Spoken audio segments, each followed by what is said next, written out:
ఎన్నికలు దగ్గరకు రాబోతున్న కొద్దీ వివిధ సర్వే సంస్థలు విడుదల చేస్తున్న ఫలితాలు అధికార పార్టీని కలవరపెడుతున్నాయి.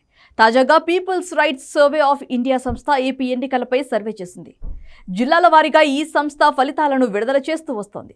ఈ క్రమంలో కృష్ణా జిల్లాకు సంబంధించిన అంచనాలను విడుదల చేయగా అందరూ ఊహించినట్లుగానే అందులో సంఖ్యలు కూడా ఉన్నాయి.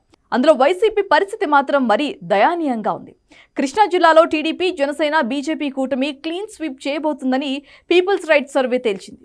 ఈ ఉమ్మడి జిల్లాలో మొత్తం 16 లోక్సభ నియోజకవర్గాలు ఉండగా అందులో అన్ని నియోజకవర్గాలు కూటమి సొంతం అని స్పష్టం చేసింది. అధికార వైసీపీకి కనీసం ఓటు సీటు కూడా దక్కబోదని వెల్లడించింది. కృష్ణా జిల్లా రాజధాని అమరావతి ప్రాంతంలో ఎక్కువ భాగం కావటంతో అక్కడి ప్రజల్లో వ్యతిరేకత వైసీపీపై పడినట్లుగా ఈ సర్వేలు బట్టి అర్థమవుతుంది. అమరావతి ఎదుగుదలను సమూలంగా పాడు చేసిన జగన్ను ఇక్కడి ప్రజలు ఏమాత్రం నమ్మబోరని ఈ సర్వే ద్వారా స్పష్టమవుతోంది. అయితే ఏపీ రాష్ట్ర వ్యాప్తంగా కూడా కూటమికి ఎన్ని సీట్లు వస్తాయో పీపుల్స్ రైట్స్ సంస్థ అంచనా వేసింది. టీడీపీ, జనసేన, బీజేపీకి 156 సీట్లు వస్తాయని అంచనా వేసింది. అలాగే ఎంపీ స్థానాలు 23 దక్కించుకుంటుందని తేల్చారు.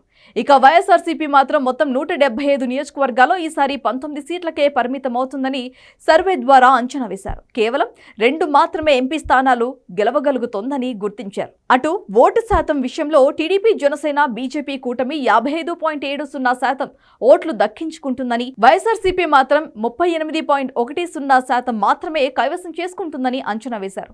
ఇతరులకు 6.2% ఓట్లు వస్తాయని తెలిపారు. అయితే ఈ ఫలితాలు ఏప్రిల్ 15 నాటికి ఉన్న అంచనాలను బట్టి అని పీపుల్స్ రైట్స్ సర్వే సంస్థ స్పష్టం చేసింది. రాబోయే రోజుల్లో జరిగే పరిణామాలను బట్టి అధికార పార్టీ గ్రాఫ్ మరింత పడిపోయే అవకాశాలు లేకపోలేదనే విషయం అర్థమవుతుంది. గెలవాలనే తపనతో వైసీపీ అమలు చేస్తున్న వ్యూహాలు, డ్రామాలు తిరిగి ఆ పార్టీకే నష్టం కలిగిస్తున్నాయి. ఎన్నికలు మరింత దగ్గరకు వచ్చాక వివేకా హత్య కేసులో కనుక అవినాష్ రెడ్డి అరెస్ట్ అయితే వైసీపీ పరిస్థితి జీరో అనే అభిప్రాయాన్ని విశ్లేషకులు లేవనెత్తుతున్నారు.